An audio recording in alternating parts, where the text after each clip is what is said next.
Hi Bulldogs. Today we are looking at 5.NF.7, our last fraction standard of the year, dividing with fractions.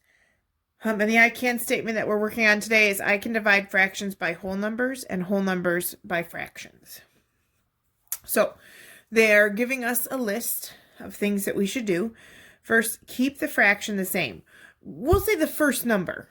We're going to keep this. And then we're going to change division to multiplication.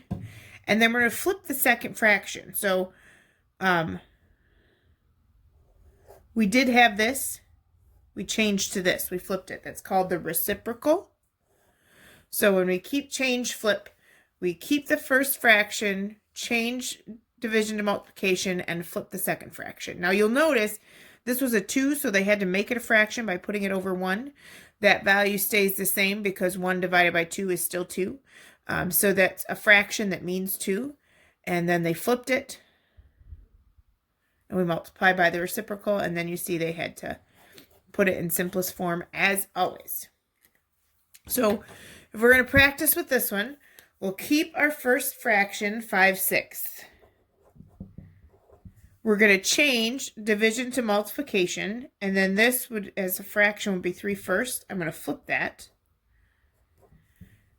and make it 1/3. 5 times 1 is 5, and 6 times 3 is 18, and that cannot be simplified, so we're going to leave that as is.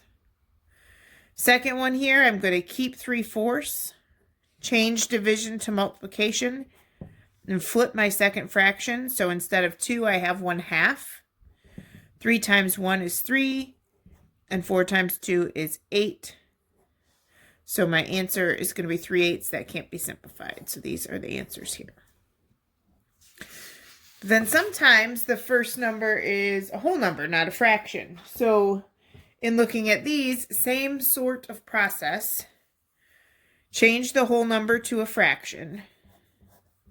So we put this over 1. Let me do that down here.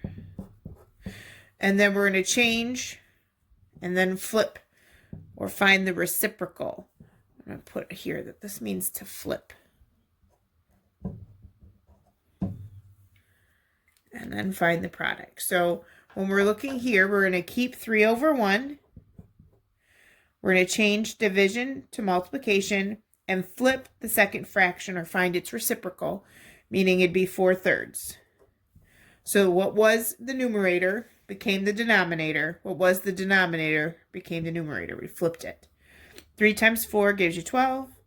And then 1 times 3 is 3. We would never leave it like that, though, right? Because that's an improper fraction. So we'd say, how many times is 3 going to 12? And that is 4 times minus 12 gives me 0.